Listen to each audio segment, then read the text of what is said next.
Ay, magandang gabi po sa inyo lahat. Nandito po ako para mag-file ng aking resignation. Sa Banateros, ako po si Banat. Ako naman po si Coach Oli. At ako naman, si Master Judea. Ano po, si Boss Dada. Excited ka? Ang aga-aga, excited ka. Bakit wala ka, Mike? Meron akong mic. Yan. Excited, no? O, huli pala ako. Oo nga eh. Hindi naka-green eh. Oo, yan. Meron yan. Meron yan. Sige. Ayan. Ayun nga. So, talagang miss na miss natin ang ating pagkahatid balita at Ayun, no? kasama ang ating mga kapatid. Wala nga lang si Nakamit ka nga. Hindi nga eh. Yellow eh. Ayan nga. Oo. Yun! Hindi na tayo Okay. marunong ha. Ulit. Hirang buhay. Kaya magandang gabi at talagang excited ang Bonateros Brothers sa pagbabalik at nakalimutan na nga natin kung paano itong paano gumana itong Alam mo kung sino mikropono. pinaka-excited? Sino? Master Judea eh. Pumasok na hindi. Panghuli pa pala ako eh. Nakita ko yung pangalan ko nasa huli. Sa tagal Binanatan ba ko. naman, Coach Oli, halos isang buwan eh. And dami kang mga chismis-chismis na nagkalat dyan. Kaya nga eto, nagbabalik na naman tayo kasama ang ating mga kapatid nandito. Kulang kami ng isa. Wala si Jay Guevara Minus one. dahil, ewan ko, baka tanggalin na ni Banat ba yan? Dahil laging wala. Kumusta naman, mga Banateros, ang inyong bakasyon? Banat Bay, kumusta ang iyong pagpapahinga? Pagtatago. Ay, maraming salamat po. Ito. Shout out. Kasi may nag-message sa akin. Nako, matutuwa na naman. May content na naman yung mga timawang mga vloggers dyan. Meron na naman silang pag-uusapan. Balik na naman ang Banateros sa SMNI. So, good luck sa iyo. Magpayaman kayo ng husto. Pero kamusta, Coach Oli, yung pagpapahinga mo, ang iyong sa soul searching? Ako ata yung pinakamahabang Oo. pahinga sa Banateros. Lahat Ako kayo. Oo, actually. Lahat, Oo. Kasi Master Judea, nagbakasyon din. Ikaw, Master Judea, ano ba pinagkaabalaan mo? Ano mga panahon nagpapahinga ang Banateros? Actually, bukod sa pagpapahinga, di naman tayo nakapagpahinga, mga kapatid, kasi meron tayong pinagkakaabalan. Alam nyo na yun. At siyempre, welcome back sa atin lahat. At kumusta naman, no? Tinanggal na daw ang Banateros. Yung mga usap-usapan, mga kwenta-kwentuhan. Ano na naman, ang natin ngayon, propaganda. Sige. Pero, But anyway, Teka muna, welcome. ano ba yung mga chismis sa Banateros? Tinanggal? Ano pa ba? Tinanggal kasi wala na daw pampasweldo sa atin eh. oo. Naka-freeze na yung asset. Wala naman pampasweldo. Nako po, kanina nga, sarap ng pagkain namin. Actually. Pero, ganoon talaga buhay. Lalo na kapag kaya. Nakita niyo maganda na damit ko. Waxis. Naka-waxis ako. Then, usapan natin pag Lunes, mag-waxis tayo. Asan ang mga waxis ninyo? Nandun, sa bahay. Pero promote lang din natin itong Galilee na tubig, itong mineral water. Ayan, pwede na po kayong kontakin po ninyo si Admar kung gusto niyo mag-order ng Galilee water.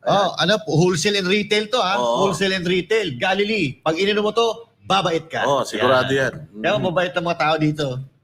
Pero Banat Bay, mabalik tayo dun sa mga issues ng bayan natin ngayon. Ako po, nag-file ng COC. Si PRD at si Basti Duterte ng mayor at vice mayor. Maraming mga na broken hearted Banat Bay dahil ina-expect nila na sa Senado tatakbo itong mga Duterte na mag-amang ito. Anong masasabi mo diyan? Ay, kasama ako sa mga na-broken-hearted dahil alam mo yun, expect natin yan. Napaka-importante ng 2025 Senate election dahil it will determine ano yung mangyayari sa 2028. Kasi remember, tandaan natin may 3 tulfo na papasok dyan. Pag yan po nag-top 1 and 2 at wala hong nakalaban na ibang matindi dyan, maaaring gamitin yan. Kasi malay nyo, si Tamba is just a parang diversion kung sino yung tatakbo sa 2028. Pero tandaan natin, si Tamba may bata siya na isang tulpo, si Erwin. Yeah. So posible kaya na distraction lang si Tamba kasi tinan mo, sobrang distraction siya yung parang gano'n yan, nakaka-distract talaga yun, di ba? Gano'n siya. Distraction talaga yung gano'n. So, maaaring ang pwedeng tumakbo dyan na for president si Erwin. Hindi natin masabi, marami nasabi, nako, tulpo. Imposible yan. Nako po, hindi ho imposible yan. Dahil tandaan natin, mataas yung Rafi nung una. Tas itong dalawa, 1 and 2. So ibig sabihin, may sentimentong nagaganap dyan. So hindi natin alam kung si Rapi ang tatakbo o si Erwin. Sino ang gagawing bata ni Marcos eventually. Kaya napaka-importante na 2025 na malaman natin kung ano ang senaryo. So importante sa akin, si Baste talaga tumakbo. Sa Diba? tingin mo, Banat Bay? No. Oh, kasi, di ba, maraming mga nagsasabi yan, si Inday Sara, nag-file din naman ng pagka-mayor noon eh. Pero sa Vice President tumakbo. Kaya nga po, yung huling vlog ko, panoorin nyo kanina, nag-video ako. Sa tingin ko talaga may mangyayaring kakaiba bukas diyan sa Manila Hotel. So, hopeful ka pa din? Oo, hopeful ako. Malay nyo, may dala-dala siyang ibang papel, di ba? Kaya nga, eto na lang. Sa mga gusto na tumakbo si Baste Duterte na senador, magpakita kayo bukas sa Manila Hotel. Iparamdam ninyo sa umaga pa lang na talagang gusto niyo siyang tumakbong senador. Di ba? Tingnan natin, malay natin, makumbinsi natin siya. Kasi kung walang clamor, baka isa yun sa dahilan na nag-vice mayor, si Baste. Pero paano kung may clamor bukas, malay nyo may ready. Di ba? Malay nyo lang naman. Hindi ako, wala ho akong alam personal na alam. Si Dada meron. Hopeful lang. Hindi kasi alam naman natin, si Inday, talagang nanawagan ng taong bayan na si Inday Sara ay tumakbo bilang presidente nung nakaraan. So may Inday Sara ran. So parang sinasabi mo, kailangan kung gusto ninyong ma-convince itong si Baste, magkaroon ng Baste Duterte ran sa Senado na panawagan. Pero Coach Oli, sa tingin mo, assuming na talagang Vice Mayor and Mayor, anong masasabi mo doon sa desisyon ng mag-ama? Alam mo, Boss Dada, hindi ko talaga maintindihan. Isa ako sa mga nasaktan, pero syempre nilirespeto ko yung desisyon ng mag-ama. Karapatan nila yun. Di ko naman pwedeng tutukan ng baril yung dalawa. Hindi akong nadali dyan, di ba? Pero ako, kung ako masusunod, gusto ko silang tumakbo bilang senador. Dahil kailangan natin dyan. Pero alam mo, may posibleng magandang mangyari din to eh. Blessing in disguise, malay nyo. Kasi ako sa tingin ko lang, ngayon, obligado nang tumakbo bilang senador si Pastor Kibuloy. Yun. Kasi alam mo, napakakulang at pagka hindi masyadong napunan to ng PDP o ng mga kaalyado ni Duterte ang Senado, malaking problema sa atin. Tandaan po natin, kontrolado na nila ang mga congressman. Hindi man lahat, pero madami. Kontrolado. Ngayon, pagka ganito, kukunti pa ang tatakbo sa PDP. Tapos, nabawasan pa tayo ng PRRD at Mayor Baste. Pastor Kibuloy, palagay ko lang, may panawagan ng taong bayan kasi kahapon po, nag-video ako, basahin nyo po. Hindi pala siya makapagbasa, bawal. Paparating sa inyo, grabe ang panawagan ng tao para tumakbo si Pastor Kibuloy. So sana maawa ka kasi mahirap po. But anyway, unawain natin ang kanyang kalagayan, pero kung ako tatanungin, kailangan talaga natin na mas marami dyan sa Senado, Pastor Kibuloy. Tsaka Coach Oli, yung mga senador after 2026, second quarter, last quarter ng 2026, hindi na mag-ano yan. Hindi na magtatrabaho mga yan. Kasi mag-ano na yan, prepare na yan para sa 2028 na kung ano man ang plano nila sa buhay. So kailangan na makuha talaga natin ng mga senador, mga uupong senador ngayon, yung talagang magtatrabaho. Yun, di ba?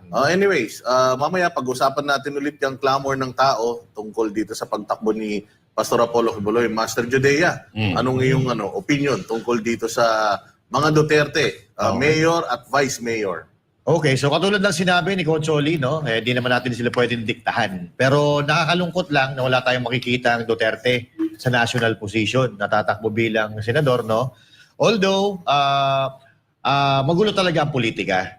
Kung ikaw ay medyo mahina-hina ang pag-iisip at dibdib mo, mababaliw ka talaga sa politika. Kasi iba yung laro sa politika katulad ng nangyayari ngayon. At alam natin na sinusungkit talaga yung Davao eh. Sinusungkit yung Davao, gusto nilang makuha, maagaw sa mga Duterte ang pamumuno sa Davao. So kailangan paspatibayin pa talaga ng mga Duterte ang Davao. So siguraduhin na hindi mawawala sa kanila kasi hindi natin alam kung anong mangyayari kung mapunta sa ibang apelyido yung pangangalaga ng Davao. Pero ganun pa man, hindi po tayo nawawalan ng pag-asa kasi may bukas pa eh. Di ba? May bukas pa, bukas huling filing ng Certificate of Candidacy. At si PRRD, nalaman natin na medyo luluwas ata ng Maynila. So hindi natin alam, katulad nga na sinabi ni Boss Bay kanina, baka malay mo, may dala siyang ibang papel na nakalagay doon for senator, no? So hindi natin alam. Pero eto kasi, sa Davao kasi medyo ang politika medyo masalimuot.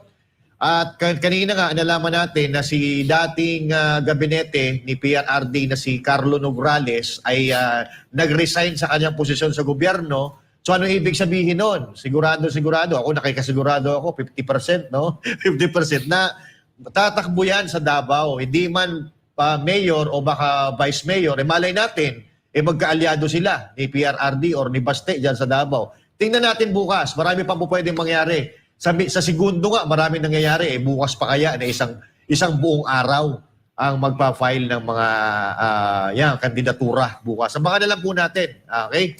Siyempre, meron tayong balita actually tungkol dyan. Dating Pangulong Rodrigo Duterte naghain ng kanyang Certificate of Candidacy bilang alkalde ng Davao City. Habang ang kasalukuyang mayor na si Sebastian Duterte ang magiging running mate nito bilang vice mayor ng lungsod. Si Gin Domingo sa report. Well, I am open to suggestions from the media. Gusto ng tao, ibig sabihin? Yes. Sige, mag-mayor tayo. What will happen to Mayor Baste? He should be the vice mayor. Formal nang naghain si dating Pangulong Rodrigo Duterte ng kanyang Certificate of Candidacy bilang alkalde ng Davao City. Bagamat hindi nagpaunlak ng panayam, matatandaan na ayon sa dating Pangulo, kung itong hiling ng taong bayan ay maaari itong tumakbo bilang alkalde ng Davao na malapit sa kanyang puso at kung saan siya nagsilbi ng ilang taon. Dagdag pa nito na nais niyang ipagpatuloy ang magandang nasimulan sa lungsod at ang legasiya ng kanyang ama. Kasaya naman yung legacy ng tatay ko tapos sisirain mo lang ng gano'n. I mean, makinabang pa siguro ang next generation, mga apo ko. Alam mo, kung magtrabaho ka, you get to solve so many problems and marunong naman ako magtrabaho siguro, dumaan naman ako dyan. At sa awa ng Diyos, I would not judge myself, but I would say that binigay ko lahat yung pagkatao ko, yung edukasyon ko na nakuha ko. I was able to make use of my being a law practitioner, then being a prosecutor, then being a congressman. Nagbabala rin ito sa mga kabilang sa illegal na droga na kung sakaling siya ay tatakbo, lisanin na ng mga ito ang Davao City. Matatandaan na isa ito sa kanyang tinutukan noong panahon ng kanyang termino. At kung tatakbo ako ng mayor, same. At this early sabihin ko na, lumayo na kayo ngayon na. Kung may mga droga ka, maghanap ka na ng ibang lugar. Kalaki naman ng Pilipinas, mamili ka, Cebu, Manila, doon kayo. Huwag kayo sa Davao. Ayaw ko ng droga, ayaw ko ng kidnapping. Hayaan mo ang Davao na mag-bloom sa sarili niya. Na walang problema ang tao dito. Hindi ko kay laking Davao ako eh. Dumating ako dito, nakakarang ba? So do not with me. This is my city and I want it a peaceful city. At hindi naman ako nakikialam sa tao dito. I just want a peaceful city. Kaya kung mamayor ako, umalis na kayo kaagad. Samantala, maliban sa mga Davao councilors na nauna nang dumating sa COMELEC, ay kasabay na dumating ng dating Pangulo ang kanyang anak na si Mayor Sebastian Duterte na tatakbo naman bilang Vice Mayor ng lungsod. habang ang kasalukuyang Vice Mayor na si Melchor Kitain ay tatakbo naman bilang councilor sa 1st District ng Davao City. Si Congressman Paulo Pulong Duterte ay nauna na nag-file upang muling tumakbo bilang representative ng unang distrito ng lungsod. At ang anak nito na si Omar Duterte ay tatakbo naman bilang kongresista sa ikalawang distrito. Labis naman ang kagalakan ng mga supporters na nasa Comelec habang inaantabayanan pa kung may magiging pagbabago sa mga inihaing COC sa Davao City para sa huling araw ng filing. Para sa Diyos at sa Pilipinas kong mahal, Jean Domingo, SMNI News. Ayun na nga, itong kanina napakarami talagang mga tao na nag-abang kay PRRD at kay Mayor Basti Duterte kasi nga gusto nilang malaman kung ano talaga yung plano nitong dalawa, pero hindi rin naman lingid sa kaalaman natin mga partner na ang Davao nitong mga nakaraang araw, nakaraang buwan ay talagang gumulo. O hindi dahil sa liderato ni Mayor Basti Duterte, pero dahil sa mga challenges galing sa mga panglabas na entity. Correct. Nakita ninyo yung kanilang peace and order, yung sinasabi yung kanilang matagal na record, dinumihan. At sinabi na hindi daw totoo yung mga records, yung mga reported versus yung mga naka-logbook, may mga ganun. Nangyari sa yung nangyari diyan sa KOJC. Alam naman natin na talagang nagkaroon ng unrest at halos magkaroon ng people power diyan sa Davao dahil doon sa mga nangyayaring iyon. So I guess itong si PRRD, palagay ko gusto niyang i-restore ulit yung peace and order, yung control kasi nagkaroon talaga ng doubt sa isip ng mga tao, lalong-lalo na yung mga nasa labas kung peaceful pa ba talaga sa Davao. Bay. Ako ang basa ko dun kay Baste. Ito, ano ko lang naman po, haka-haka ko lang naman. 'Di ba si Nograles nag-resign? So although hindi pa nagfa-file. So siguro inilagay muna si Baste bilang Vice Mayor tapos si PRRD Mayor kasi kung sakasakaling mag-isip ito si Nograles na tumakbo. Imposible yun niya kasing labanan si PRRD, alam niyang olat siya. 'Di ba? So pwedeng posibleng labanan niyan ay yung Vice Mayor na kung hindi si Baste ang inilagay doon, mas malakas ang loob niyang tumakbong Vice Mayor. Kasi nga, alam niyang may posibilidad na manalo siya at kung sakali, alam naman natin, siguro, wini-wish nung kalaban dahil matanda na si PRRD, kung sakasakali, siya ang papalit na mayor ng Davao. Kaya inilagay muna doon para lituhin ang kalaban sa Davao. Nag-aantay ba ika nga kung magpo-file to o hindi. Tapos, baka bukas, magkagulatan na pag hindi nag-file si Nograles ng Vice, pwedeng tumakbo si Baste ng senador.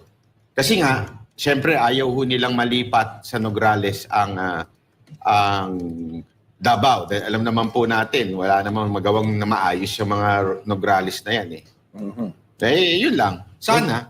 Coach Oli, meron namang mga sabi-sabi na tayo naririnig na kung halimbawa magtatapat daw ang Nograles at si Baste ay may posibilidad na talunin ng mga Nograles ang Baste. But ang Nograles versus ang PRRD, malabong-malabong mangyaring talunin nila dahil yung dating naging Speaker of the House na tatay nga nila hindi daw nakalusot dito kay Mayor Rodrigo Duterte. So ngayon pa kaya yung mga anak. Ano sa tingin mo? Itong si Nograles ba, kaya ba niyang talunin if ever Mayor si Mayor Baste ang tatakbuhan? Palagay ko malabo. Kahit si PRRD, alam natin malabong manalo yan mga Nograles. Kahit si kay Baste, malabo din. Kahit si Kitty kalaban ni Nograles, palagay ko sa Davao, di mananalo to si Nograles. Kasi alam naman natin ang galit na ng tao kasi napapanood nila yung mga nangyari sa kamera. At alam mo, sa medyo nagtagal din tayong Davao, mahal na mga tao ang mga Duterte ron. Kaya ako nga, sa aking palagay, maganda yung point ni Banat Bay. Pero paano naman ang Senado? Kasi ang Davao, maayos na yan . Mas sa tingin ko, mas kailangan sila sa national. Pero syempre hindi natin pwedeng sisihin . Karapatan ni PRRD at ni Mayor Baste magdesisyon para sa sarili nila. No? Kaya lang talagang siguro mas makakapagsilbi sila pag sa national dahil magulo ang national, ang Davao ginugulo lang, no? But I respect yung decision ni PRRD kasi alam naman natin, master tactician 'yan. So may plano 'yan. So abang-abang na lang at whatever kung sino man at saan man tatakbo ang mga Duterte, suporta tayo. Master Judea, natatandaan mo nung huling magkakasama tayo nila Mayor Baste. Tinanong na natin siya. At talagang noong mga panahon na yon, gusto niya talaga na mag-mayor muna dahil napakarami pa daw niyang mga plano Sa na Davao. gustong gawin sa Davao. Oo. So do you think the reason why si Mayor Baste is still staying sa local government ng Davao dahil gusto niya ring mag-iwan ng legacy na katulad din nung ng ate niya na si Inday Sara at nung tatay niya na si PRRD. PRRD. Na lahat natin nakasama nung punta tayo sa Davao. Well, ito para sa akin, alam natin, kanina sinabi ko na yung Davao, pilit nila sinusungkit, pilit nila sinisira, or pilit inaagaw sa mga Duterte. At itong si PRRD sa tingin ko, mga kapatid, mga partner, medyo nadala na si PRRD, no? Mahirap kasi yung kung masasayang lang yung kanilang mga pinaghirapan. Alalahanin natin na minsan nang nasayang yung mga pinaghirapan ni PRRD noong siya ay presidente. Yung mga ipinangako na ipagpapatuloy ng susunod na gobyerno kung sakasakali sila mananalo, si BP Sara na mismo nagsabi na walang naipagpatuloy kahit isa doon.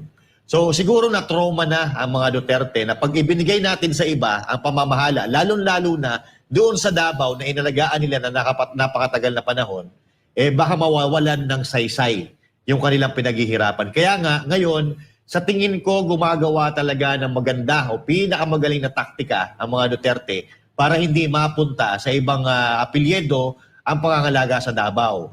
Although kinakailangan po talaga sila dito sa nasyonal, pero I think kailangan nilang i-save kung ano yung kanilang pinanggalingan. Okay? Although, tulad ng lagi natin sinasabi, we need Dutertes sa national. But the thing here is that hindi rin kasi natin alam kung ano pinagdadaanan nila sa Davao sa kanilang circle mismo kasi sila yung nakakaalam kung ano nangyayari talaga sa Davao. Although alam natin yung iba na katulad na lang ng gustong sungkitin ng ibang apelyedo.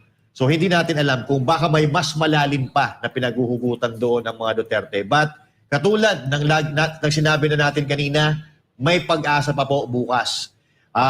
Pero hindi man mag-file ang mga Duterte.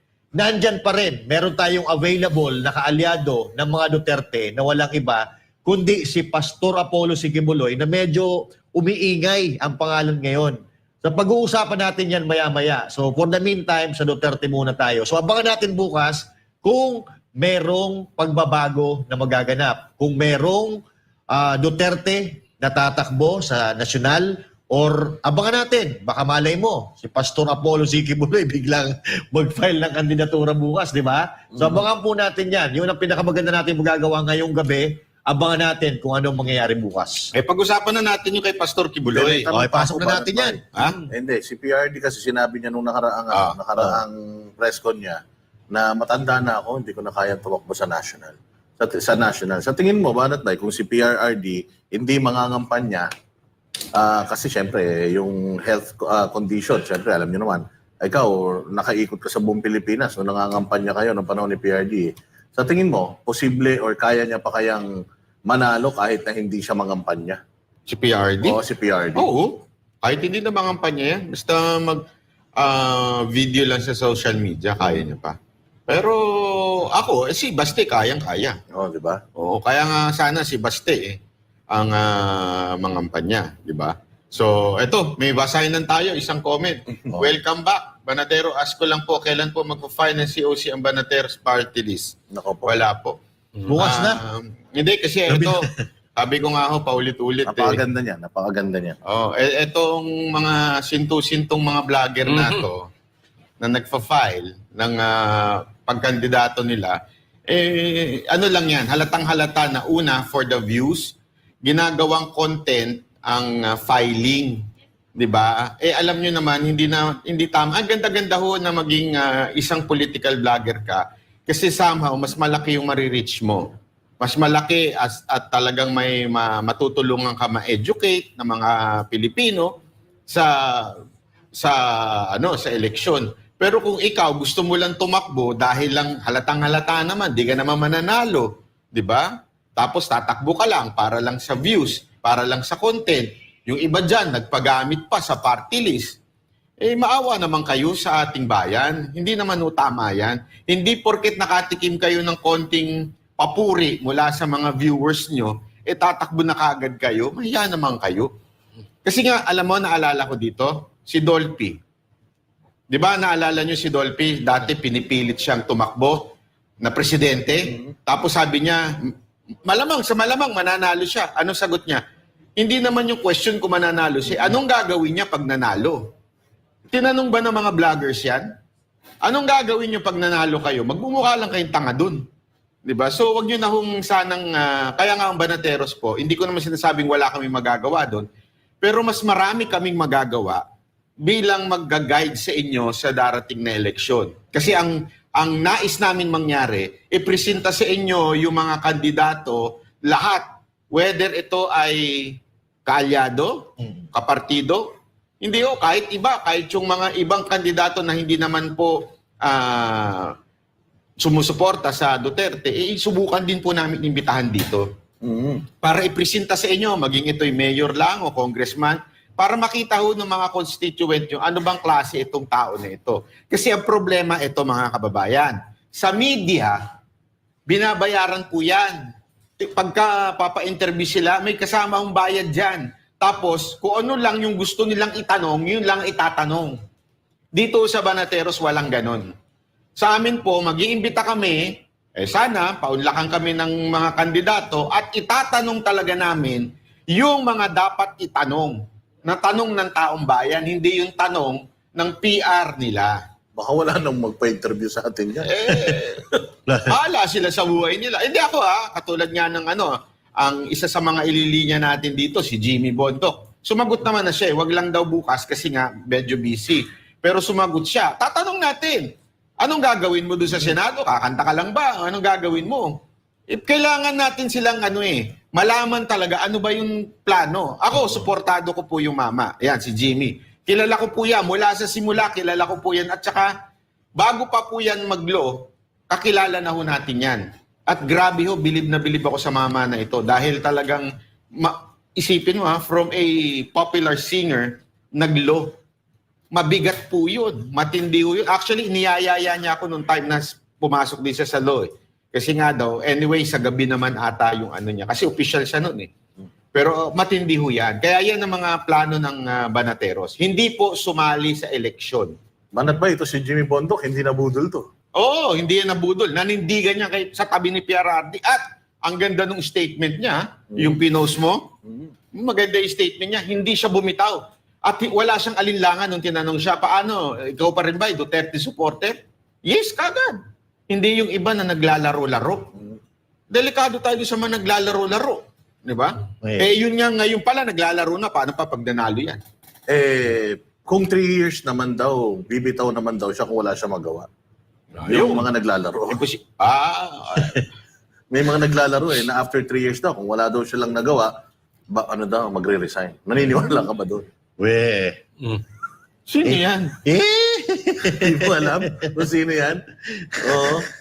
Hindi ko kilala kung sino yan Hindi, si Senator Erwin Tulfo, yun ang sabi niya. Na kasi nga, kina-question sila tungkol sa dynasty sabi nga niya na magkakaiba sila, kahit magkakapatid sila. At kung wala daw siyang nagawa sa loob ng 3 taon, mark my words, bababa daw siya. Pero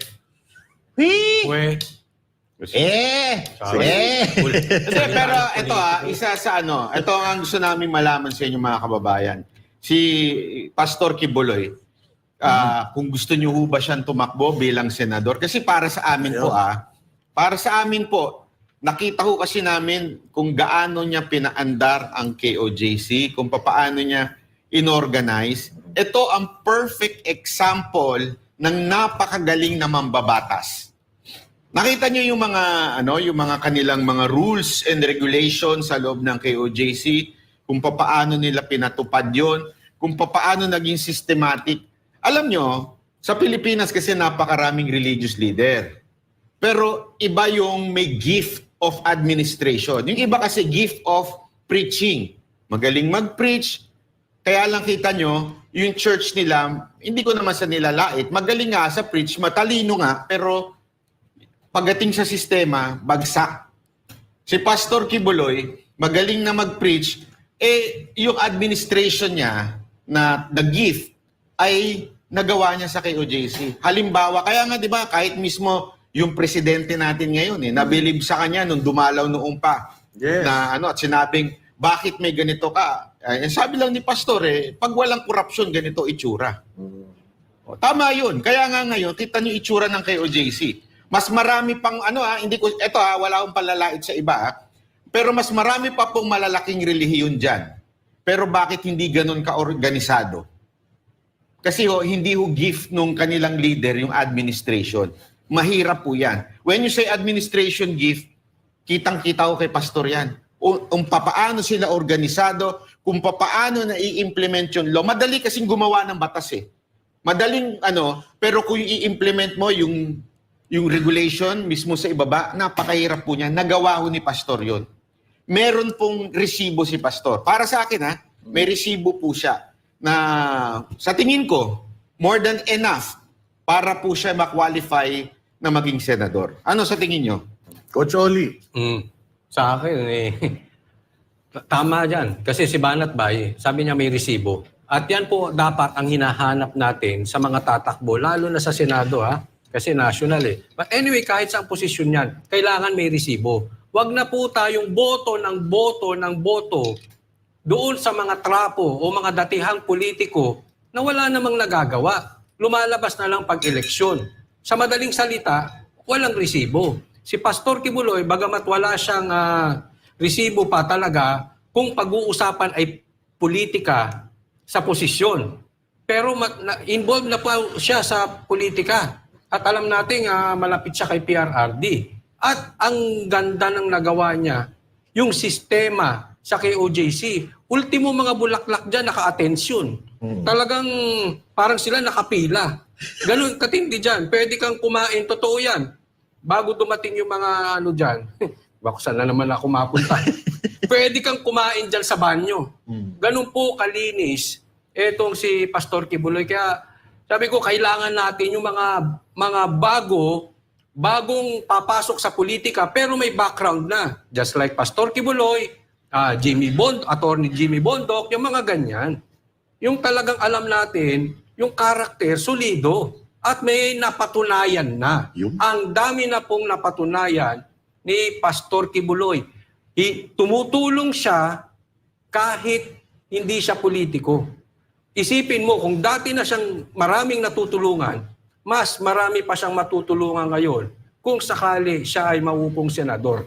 At lalo na, yan ang sinasabi ko, isa pa. Kulang po tayo Kulang tayo sa numero.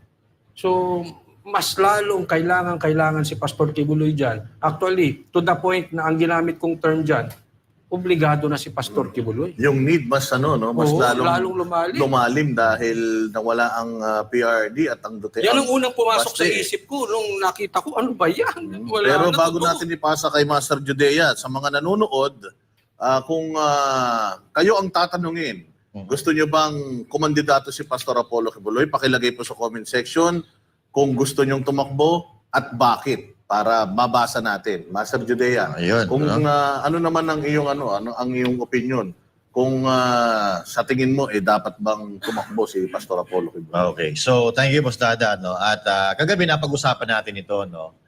At sa channel ko, ang advocacy natin, yung pagtuturo at pagpili kung sino ang iboboto. Tama yung sinasabi ni Boss Banat Bay. May resibo dapat. May resibo. At itong si Pastor Apollo Kibuloy, although I haven't met him personally, pero nakikita natin sa kanyang mga miyembro, sa kanyang mga manggagawa, kung gaano sila ka well-mannered, well-organized, at kung gaano sila kababait ng mga tao, no? Oo. At hindi yun mangyayari kung hindi ganon ang ugali ng kanilang leader. So, alam nyo, ito yung ito yung best timing. Kasi ngayon, may mga ibinabatong aligasyon kay Pastor Apollo Sikibuloy na hindi na natin pag-uusapan kasi nasa korte na po yun. Korte na po ang bahalang humusga doon. Pero kami kasi, kilala po namin mismo ang mga taga-KOJC. Kung si Pastor Apollo Sikibuloy ay tatakbo bilang senador, mas maganda kasi mas makikilala siya ng mga taong nanghuhusga-ho sa kanya. Para matapos na po yung mga haka-haka na ganito, na ganyan, dapat, best timing para mailapit ni Pastor Apollo Kibuloy ang kanyang sarili, hindi lang sa mga miyembro, kundi sa lahat ng mga Pilipino. Para mabura sa isipan ng mga tao na bumabati ko sa kanya, yung maling pagkakakilala nila kay Pastor Apollo Sikibuloy. Kung mayroon mang nakakakilala siguro na tagalabas, kami yon kasi kami yung pabalik-balik sa loob ng Kingdom of Jesus Christ. At hindi kami sumusuporta kay Pastor Apollo Kibuloy at sa KOJC dahil siya ay kaalyado ni PRRD. Sumusuporta kami kay Pastor Apollo Kibuloy at KOJC dahil sa hangarin po nila. Ano yung hangarin? Nation building at sugpuin ang insurgency. Alam nyo ba na si Pastor Apollo Kibuloy together with KOJC ay gumastos ng bilyon-bilyon para sugpuin ang insurgency? So now, sino po na tao na hindi kabilang sa politika ang nakagawa nun? Walang iba kundi si Pastor Apollo Kibuloy. I think, mga kababayan, kailangan natin ng katulad ni Pastor Apollo Kibuloy sa national politics. Although, kung ayaw man ni Pastor Apollo Kibuloy, kung ito yung clamor ng sambayan ng Pilipino, walang magagawa. Sino ba naman si Pastor Apollo Kibuloy para tumanggi sa panawagan ng taong bayan? Kilala natin, magkaibigan si PRRD at si Pastor Apollo Kibuloy. Halos nakikita ko nga sa kanilang dalawa, parang meron silang common denominator. Si Pastor Apollo Kibuloy ay magaling humawak ng kanyang mga miyembro, si PRRD, humawak ng buong Pilipinas. Kaya sinabi ko kanina, dapat ang bobotohin natin yung may resibo, yung may nagawa, hindi man sa politika, pero ito si Pastor Apollo Kibuloy. Tingnan nyo, well-organized, well-mannered, lahat ng kanyang mga nasasakupan. At napuntahan namin lahat ng kanilang mga pag-aari, lahat ng kanilang compound, well-organized. At tama yung sinabi ni Coach Oli kanina, no? Kahit yung pagtatanim nila, may konseptong sinusunod. Kaya pag napunta ka doon, talagang mapapawaw ka, akala mo nasa ibang dimension ka dahil kakaiba talaga. So now, mga kababayan, kayo na po ang humusga. Di ba gusto natin na umunlad ang Pilipinas at umunlad ang ating pamumuhay? Papaano uunlad ang Pilipinas? Papaano uunlad ang ating buhay kung boto tayo ng boto ng mga magnanakaw? Di ba? So, piliin po natin yung may resibo. Paulit-ulit po natin sinasabi yan. Yung may kakayahan na tumulong sa sambayan ng Pilipino at kakayahang makatulong sa bayan. Hindi yung bayan ang tutulong sa kanila. Yun lang po, mga kapatid. Ako naman, simulan natin sa kanilang simbahan. Nakita natin kung anong klaseng mga miyembro meron itong Kingdom of Jesus Christ. Ang mga miyembro kasi sumasalamin yan doon sa kung sino yung leader nila. So kung ano yung nakikita mo sa mga miyembro, yun din yung nakikita mo sa mga leaders. Yeah. Kaya nga sinasabi ko nung panahon ni PRRD, ang bansang Pilipinas noon, kilalang kilala. Kahit nasaan ka sa buong mundo, basta nalaman nila na Pilipino ka, ang laging sinasabi ng mga ibang lahi sa atin is, gusto ko yung leader ninyo. Gusto ko yung presidente ninyo.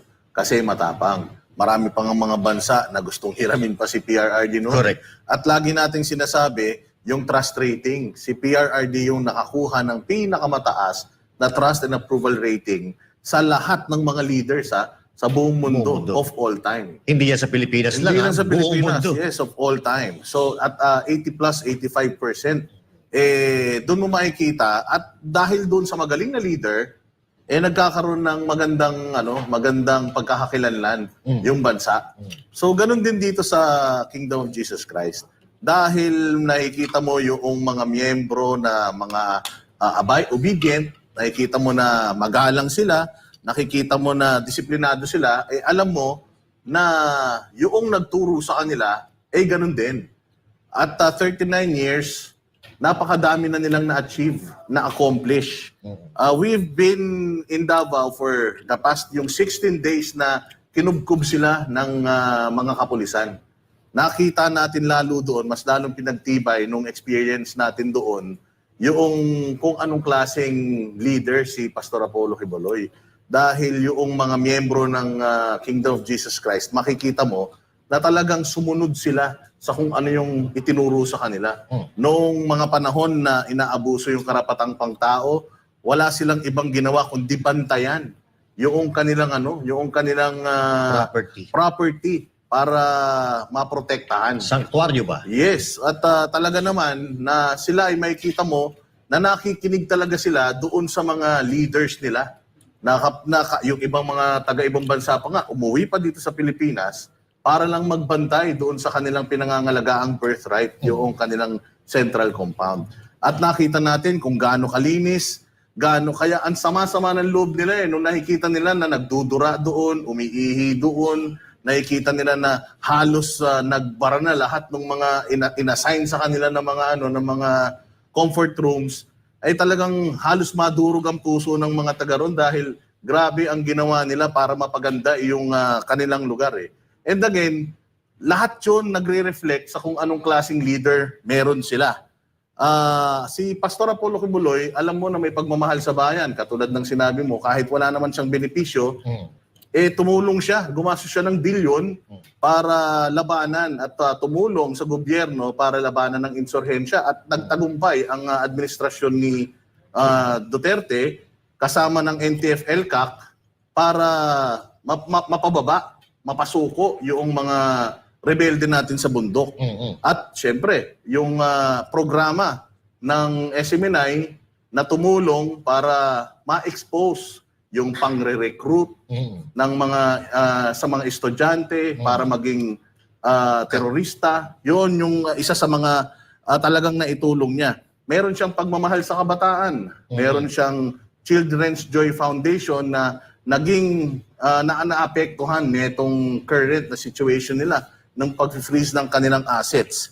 Meron siyang pagmamahal sa mga miyembro niya na hindi matatawaran. Correct. Kasi kung matatandaan natin, noong last day ng KOJ siege, Yon, kwento mo yun. matindi yun. Yung last day na yun. Libo-libong mga pulis na mga dibaril ang nandoon at ready nang umatake. Pero dahil ayaw ni Pastor nang may masaktan dahil sa kanya, Lumabas siya. sumuko siya sa mga militar. ISAF. Oo, talagang yun yung nakita ko na mayroon talaga siyang pagmamahal sa mga miyembro niya. At kung sakaling siya ay palagay ko magiging isang senador, I am sure he will do the same. Kasi ginawa niya yan, Dada, doon sa komunidad niya, no? So, hindi pa yon buong Pilipinas. Komunidad pala niya, what more pa kung buong Pilipinas ang pinag-uusapan. Ang makikita kong experience ni Pastor Apollo Quiboloy na magde-define sa kanya at masasabi natin na yun yung magiging isa sa mga driver para siya maging mabuting manglilingkod sa taong bayan. Yung naging biktima ka nung gobyerno na tinulungan mo. Yan. Yun yung palagay kong magiging isa sa talagang magbibigay ng drive sa kanya. Correct. Para itama yung mga mga kamalian. Kasi masakit yun. Masakit yun, no? Tinulungan mo, tapos iniipit ka. Parang kung ikaw mahina-hina loob mo, bibigay ka dun sa ganong Anong sitwasyon. tawag doon? Traidor. Traitor, Magagamit, walang utang na loob. Relax. Ito nga, alam mo, isa pang napakadaming magagandang katangian ni Pastor Quiboloy.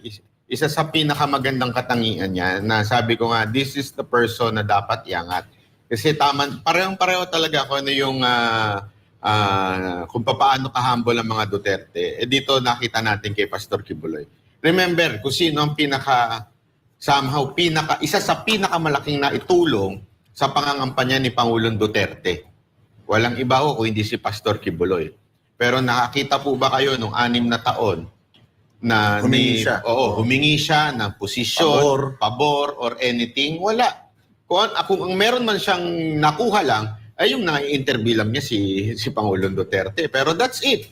Wala nang iba. Hindi ho siya humingi ng pabor, hindi ho siya humingi ng pwesto. Ito yung taong hindi naghahangad ng pwesto para tumulong. Kaya minsan, tamaan na yung kung sino tatamaan, nabibwisit ako doon sa mga Pilipino na kakandidato sasabihin gustong tumulong. Gunggong ba kayo? Pwede makayong tumulong ng walang pwesto Correct. Bakit kailangan ninyo mapwesto para tumulong? Saan nakasulat yan? Wala naman sa kasulatan niya na kailangan mong maging ganito para makatulong ka. Ang daming halimbawa dyan na mga taong nakatulong nang wala sa posisyon. Di ba? Yung mismong si Pastor, ang buong KOJC, ang daming natulungan yan nang wala sa posisyon. Ang daming kaya nga umunlad yung mga buhay ng mga kababayan natin sa Davao. Tinulungan ng KOJC at ni Pastor. Hindi naman sila nasa posisyon nun. So, kalokohan po para sa akin. Pasensya na po doon sa mga laging bukang bibig, gusto kong tumulong, kaya ako kumandidato. Pambira kayo. Hindi naman sana kaya lang kalokohan ho yun. Kung gusto nyong, maaring iba, maggawa kayo ng ibang dahilan. Huwag yung para tumulong. Kasi pwede kayong tumulong ng hindi. Nasa posisyon. Tugtungan ko lang din yung sinabi ni Boss Bayan. No? So, umpisahan po natin sa ating mga sarili. Talinuhan ho natin yung pagpili ng kandidato. Huwag tayo magpapabulag sa kung ano man yung iaabot nila sa'yo. Bayad para iboto mo sila. Huwag po natin kakalimutan. Yung binibigay nila sa inyo, hindi naman galing sa sariling bulsa po nila yan. Isipin po natin kung sino, or piliin natin kung sino ang makapagbibigay ng magandang serbisyo sa'yo at sa bayan mo. Hindi yung nasisilaw sa pera ng gobyerno. Kasi sa panahon ngayon, marami pong ganyan. So ito, etong si Pastor Apollo Kibuloy, wala pa man yan sa politika, marami nang natulungan. Biruin mo, ikaw magpagawa ka ng kalsada sa isang komunidad na hindi mo kaano-ano. Diba? Doon sa Davao, nakita natin yung kalsada na yun, napakaganda, papunta doon sa bundok. At pinagawa yun ni Pastor Apollo Kibuloy nang walang kapalit. Dahil gusto niya makatulong. Sorry. Kailangan may natulungan muna. Kasi kung gusto mong tumulong, wala ka naman natulungan dati. Pero meron pa nga isa sabi niya, gusto niyang tumakbo, tapos ang kanyang plataforma ay mamigay ng only rice.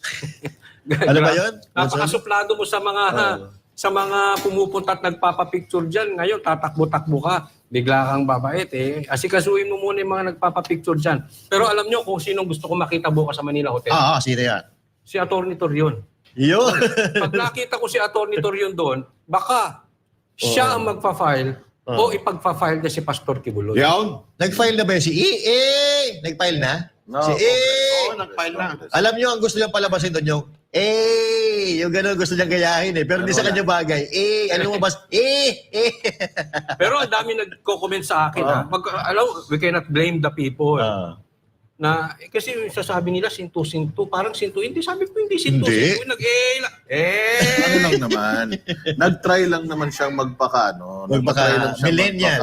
Millennial, di ba? Masa. Pero hindi nga lang siya, Hindi nga lang siya, alam mo na, hindi nga lang bagay. Yeah. May binabagayan kasi. Ang pangit. Ang gusto niyang palabasin yun. Pero eto, napakadaming kung alam nyo kung ano tayo, kung tayo ay magkokomento, magkukwento tungkol kay Pastor Apollo Kibuloy, alam ninyo hindi matatapos tong isang buong araw sa dami ng mga kwentong narinig natin mismo galing sa mga taga KOJC. Kaya sa ibang araw sigurado at saka sa mga vlogs namin, mas lalo pa namin i-explain sa inyo bakit kailangan ng bayan yung leadership na meron si Pastor Apollo Kibuloy. Dito nga sa comment section, umaapaw ang talagang yes, lahat sila yes kay Oo. Pastor Apollo Kibuloy na Nakikita tumakbo. natin. May isang araw pa naman, malay naman natin, ma-convince natin, hindi ba si Pastor Apollo, Bisaya in Berlin, Nisyosa, Elsie Tamada, Fe Baguio, big yes to Pastor Kibuloy, si Just Marilyn, yes na yes. Ayan, talagang napakarami o maapaw Alam mo, dito sa Boss comment section. Dadan, natanong ko si Pastor Kibuloy niyan eh. Kasi nung the last time na nagpunta tayo doon na na-meet natin siya, wala pa siyang warrant noon. Yun yung huling inikot niya tayo sa compound eh. Sinamahan niya tayong ikot, mag-tip na nga tayo magkandalate-late sa airport kasi kasama siya doon. Last minute, nagano siya na, oy, samahan ko kayo, ikot tayo. Pinakita niya yung sistema, lahat doon nakaano, mga videos, lahat. Tapos, nung hinatid niya na tayo sa van para pumunta tayo pabalik punta sa airport, pabalik na Manila, tinanong ko siya dyan, Pastor Kibuloy, suportahan ka namin pag tatakbo kang senador. Sana tumakbo ka. Tinanong ko na siya that early. Ang sagot niya, smile. Wala. Basta, yun lang. Palaisipan hanggang ngayon. Ano kaya ibig sabihin ng smile? May nabasa akong comment eh. Sabi ni PRD, nung nakaraang press ko niya, wag na siyang tumakbo. O, yan ang sabi ni PRD. Pero, nung unang punta namin sa Kingdom of Jesus Christ, alam natin yung parepat. Tayong tatlo kasi si Master Judeo, wala pa nun eh. Nung unang punta natin sa KOJC, nung kinausap natin, silang dalawa, hindi ba parang ang gusto pa nga ni PRD na kung siya daw papipiliin ng presidente, gusto niya si Pastor Apollo Kibuloy yung maging presidente. Kinuwento nga ni Pastor Apollo Kibuloy, kasi si Pastor ayaw niya, syempre. Pero sabi ni PRD, with what happened, yung ginawa niya sa KOJC, kung kaya niyang gawin, nandito rin sa Pilipinas yun eh. O parehas na hangin, parehas na pagkain lang kinakain, pero bakit may ganong kaunlad na isang lugar sa Pilipinas, samantalang yung Pilipinas mismo, mahirap. Ang ganda ng kwento sa atin ni Pastor Apollo Kibuloy nun, kung ano ang gusto niyang gawin sa Pilipinas, baka naalala mo pa yun. Oo. Pero alam mo, gusto ko lang emphasize yung sinabi ni Coach Oli. Tama yung sinabi niya dun sa kung hindi ka pa tumulong, paano mo masasabing gusto mong tumulong pag kaya ka tumatakbo? Kasi nga, yan nga yung meron si Pastor na talagang makikita mo prutas niya yung tumulong. Di ba? Kaya nga maganda yung sinabi ni PRRD nung time na yon na kung paano niya nagawa sa Pilipinas na amidst na, sabi, same hangin, same lupa, same batas, and yet napaganda yung KOJC, yung quote-unquote community nila. How niya nagawa yun? Pwede niyang gawin yun sa Pilipinas. Kaya nga nung time na yun, nagbibiroan na dapat takbo na lang presidente. Pero ngayon, maganda muna itong senador. Para sa akin, maganda ho talaga na tumakbo po si Pastor Kibuloy ng senador. Para, wala ho ito sa relihiyon, Kaya nga alam mo, isang maganda dito kay Pastor, hindi ho siya, masasabi nating pagdating sa relihiyon, yung, Pushy. Muslim ka ba? O ganito ka? Kasi sa totoo lang, ang dami sa mga... Nag-aaral actually dyan. Nag-aaral dyan. Mga Muslim, talagang tinutulungan niya. At walang dyan, walang, Kingdom citizen ka ba? Sabihin, taga-KOJC ka ba? Ikaw lang tutulungan namin. Walang ganun. Wala, as in, tanggap niya ang lahat pagdating sa kahit anong reliyon. Kaya nga ako naniniwala na pasok ho talaga si Pastor to accommodate yung pagtulong sa lahat. Dahil ginawa niya na ho. Nagawa niya na ngayon, para mas malaki pang magawa niya, para sa Senado. Kasi kailangan talaga ng batas At magaling mo sila dito. Mas marami pa nga siyang nagawang, sa totoo lang batas na inimplement sa community nila, kaya umunlad. Sana magawa niya yun sa national level. Di ba? Sabi nga ang Kingdom of Jesus Christ is a first world country in a third world country. Correct. Nung tayo papunta sa Glory Mountain, natanong ko yun kasi ang ganda ng kalsada, banat ba Ang ganda. Talagang alam mo na yung gumawa, hindi, may alam. Na talagang yung gumawa ng mga kalsada, Pinag-aralan talagang yun ang trabaho nila. Gumagawa talaga sila ng kalsada. Mantakin mo, tinanong ko kung sinong construction company yung tinatap nila para gawin itong mga kalsada nila. Alam mo, sagot sa akin, Sila-sila din. Sila lang. Sila ang gumawa. Meron silang mga sariling may mga kanya-kanya Expertise. silang departamento Ah. doon sa kanilang tinatawag na bansang kaharian. Ayan, yung mga kalsada na yan. Nakikita nyo, mas maganda pa yung kalsada nila kaysa dito sa kalsada Alam mo, natin sa parang EDSA. kang wala kang wala ka sa Pilipinas. Oh. Parang nasa Canada. Hindi, Japan, Man-made ganyan yan. din. Japan. Oo. Man-made yung nakikita nyo na yan. Yung kalsada na yan, sila ang gumawa niyan. Pati puno na yan, tinanim nila yan. Baka naman. Kasi Tandaan ninyo itong lugar na to, sagingan daw to. As in, maputik ito. Pero tingnan mo kung paano niya tinransform yan. yan lang ang hindi natin natulugan pa, no? Hindi pa. Oo, di ba? Yung iba natulugan na natin. Oo, pero sana. walang internet dyan, Coach Oli. Baka bumula ang Mga bibig bibig ni natin. Banat Bay dyan pag walang internet. Overnight Actually, lang naman. diyan pag pumasok ka, di ba, may bakod. May bakod. Sa labas, ang pangit ng kalsada. Pagpasok mo sa bakod yan, mamamangha ka, nasa ibang bansa ba ako? Kasi ibang iba eh. Pangit na kalsada. Pagpasok mo ng gate, napakaganda. Ganyan nabubungad sa'yo. Hindi, anong istorya nitong tamayong itong foothills ng Mount Apo na to? Dating ang mga Sagingan, naninirahan dyan, talagang mga native. Ang dami din daw mga NPA dyan. Mga no? rebelde. Pero alam mo ginawa ni Pastor dyan, dahil nga yung lugar na yan, hanggang elementary lang inaabot ng mga tao. Kasi nga, ang layo ng bababain nila para makapag-aral sila ng high school. Ang ginawa ni Pastor, nagpatayo siya ng eskwelahan dyan, high school. Correct. Para hindi na sila bababa, para lang mag-aral. Diyan mismo, makapag-aral na sila. Nakapatayo siya ng eskwelahan. So, ganun klaseng tao si Pastor Apollo Kibuloy. Tsaka- Hindi lang niya tinulungan yung mga members, katulad sinasabi ni Banat Bay, Pati yung yung community. komunidad na Oo. nakatira doon At sa... saka pinasimento niya yun para may access. Yan. Actually, with the help din naman ng previous governments, naipasimento yung mga lugar na yan. At naabot yung the Jose Kibuloy Senior Alam niyo National ba High kung School. bakit importante yung pagiging hindi ka nagdi-discriminate? Mm. Kasi ganyan si PRRD. Si PRRD kahit kalaban sa politika, tinutulungan yung lungsod, 'di ba? Tingnan niyo nga yung Bicol na paganda yung airport, nandun ang kalaban niya. Ganyan din ang style ni Pastor Kibuloy. Kahit hindi niya kapananampalataya, tinutulungan din niya. Kaya doon makikita mo yung yung pattern na itong tao na ito, hindi ito yung hindi membro ka namin, Oo. ikaw lang ang tutulungan namin. Hindi ganoon. Walang ganoon sa kanila.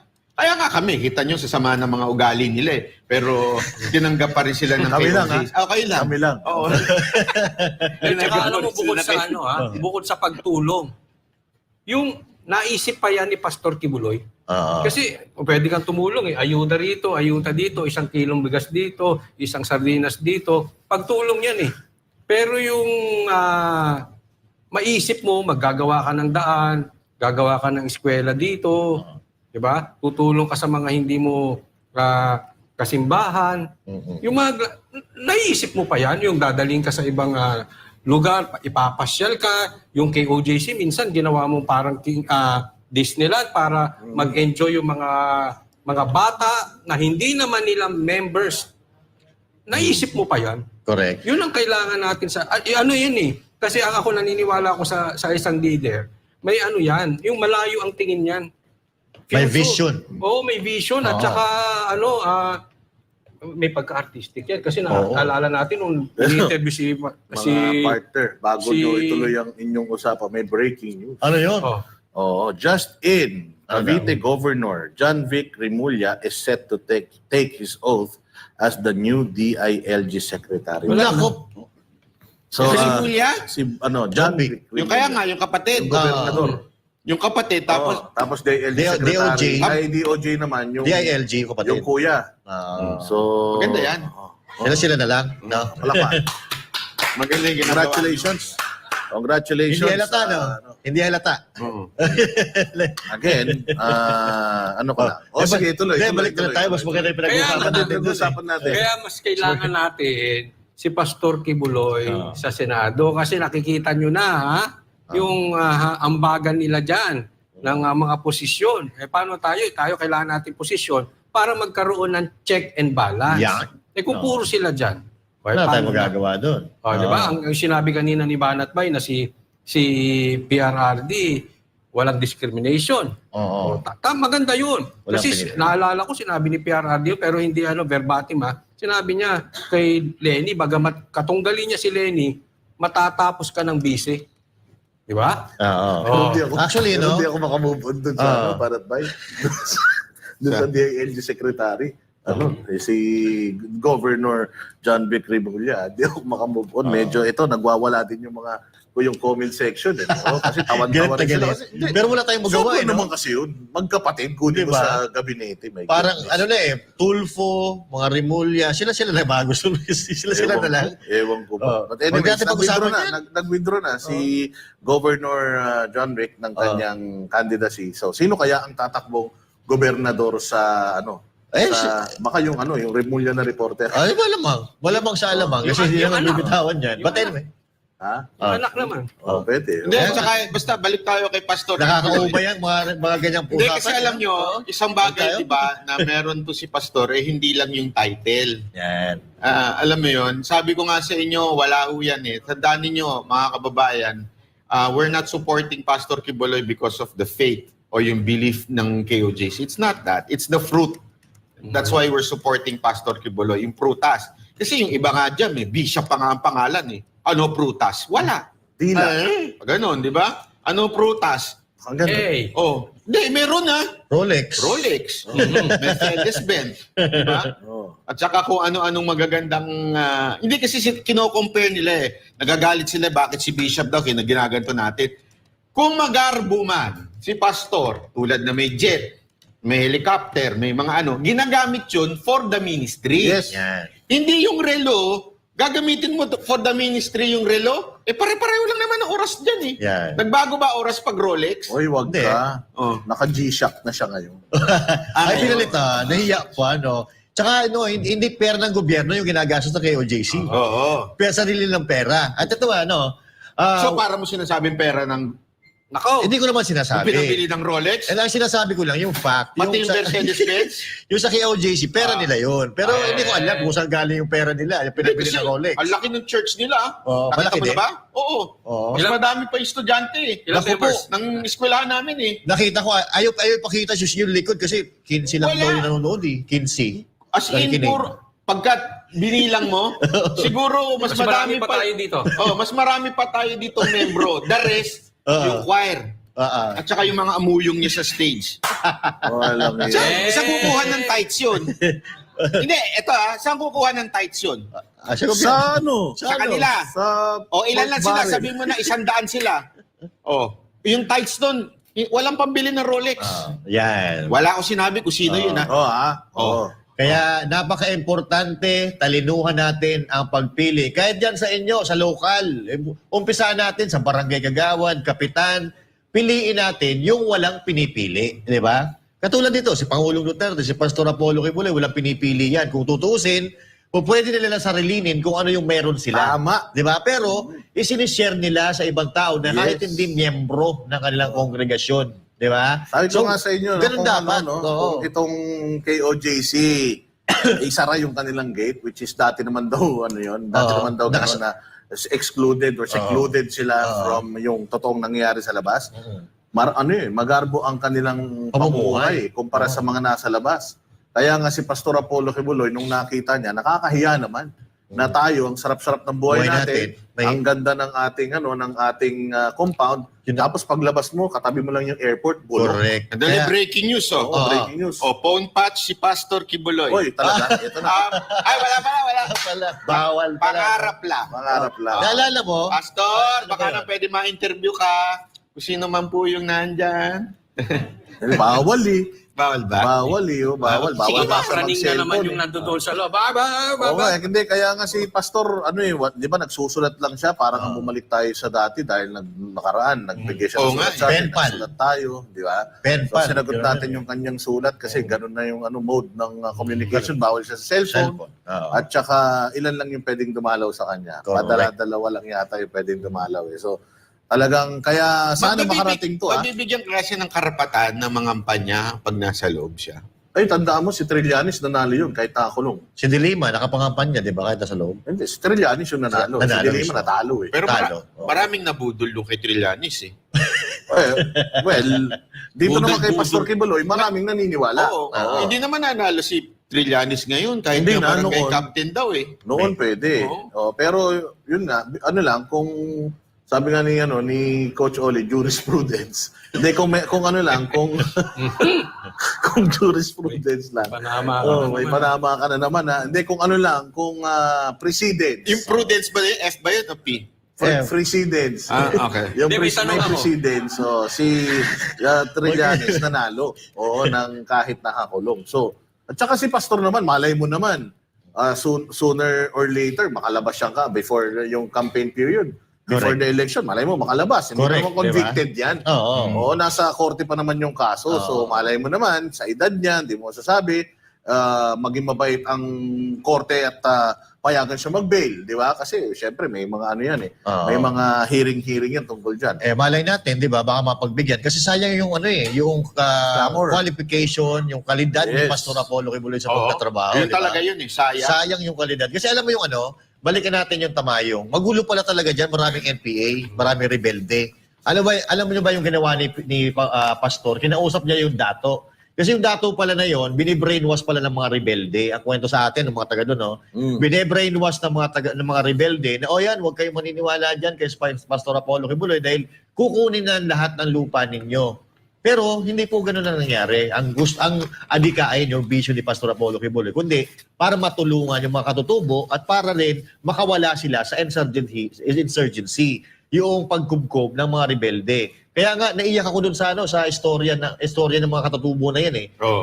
Nung niyakap ni Pastor yung si Dato, Oo. ano pangalan ng Dato na yon? Kasi ang sabi daw niya kay Pastor, akala namin niloloko mo kami Pastor, yung pala ikaw pala yung may puso para tulungan, para Namigay natutulungan ng mo kami. lupa si Pastor.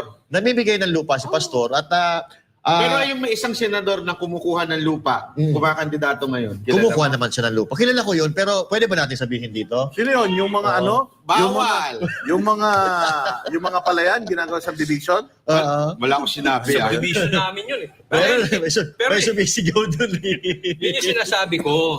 Kasi pwede kang tumulong eh. Kahit wala kang posisyon. Pero yung kay Pastor Kibuloy, naisip mo yun.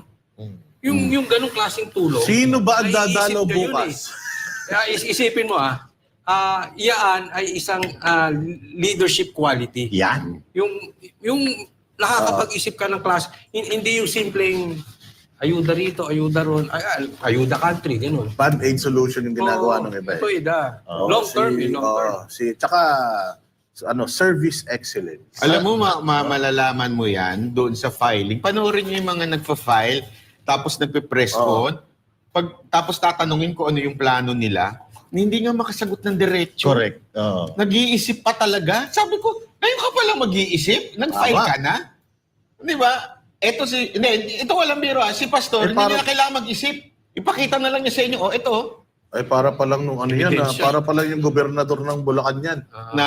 Nasabi niya, pangatlong term niya na as governor, gusto daw niya mag-isip ng paraan para malabanan yung baha. Pangatlong term niya na, ngayon pala siya nag-iisip. Merong isang nag-file, mabilis sumagot. Oo. Yung magpapakain ng pare sa Kongreso. Hindi kasi, meron niyang isa dyan, tumatakbo ng sabi niya, mapapag-aralan naman ng lahat ng bagay. Diyan ka pa mag-aaral. Oo.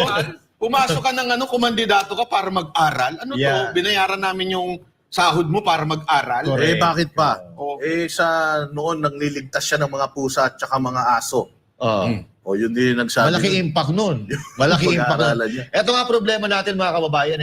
Kasi karamihan, or hindi man lahat, karamihan sa mga kumakandidato, nag-aaral sila mag-aaral pa lang sila pag nailuklok na sila sa gobyerno, which is hindi dapat. Dapat bago ka pumasok sa gobyerno, mag-aral ka muna. Pag-aralan mo muna kung ano yung ginagawa ng mga taong nasa Tsaka gobyerno. hindi lang pag-aralan Oo, isa puso. Hindi. Dapat may record ka na. Yan. Importante yun eh. Tatakbo ka, tas wala ka man lang record. Oo. Hindi mo pa na-apply. Kaya nga sa amin, hindi po kami membro kayo, JC, pero bakit po namin sinasabing paulit-ulit si Pastor Kibuloy? Kasi may record. Nakita namin. May resibo. Yes. May resibo. Ang ganda ng lugar na yun, pwedeng-pwede sa buong Pilipinas. Ganon din kasi kay Pangulong Duterte. Naalala nyo? May Davao. Tapos, ginawa natin siyang presidente kasi nga gusto natin mangyari yung sa Davao. Yun. Ganon din kay Pastor. Merong KOGC, merong mga mga halimbawa ng nagawa niya, ayan, at kaya natin gustong maging senador kasi may resibo na. Hindi yung tatakbo ka, pag-aaralan. Anyway, marami naman akong abogado, mag-aaral, ay pambihira. Sana eskwelahan ng pinasok mo. Nag-file ka sana ng pagiging estudyante, hindi ng kandidato. Correct. At boss, sa akin simple lang naman, simple. Pag ang kandidato ay nangako, tingnan nyo muna, itong pangako niya ba, nagawa niya na dati? Yun? Kasi hindi yan pwedeng mangangako tapos hindi niya nagawa dati. Pag nangako yan ang hindi niya nagawa dati, sinungaling yung animal na yan. Correct. Ganun kasimple yun. So dapat nagawa mo Halimbawa, lalabanan ko adik. Lumabang ka ba sa adik o isa ka sa adik? Halimbawa ng puto wala tayong Lalabanan sa pinagbibintangan. pagbibenta. Oo, di ba?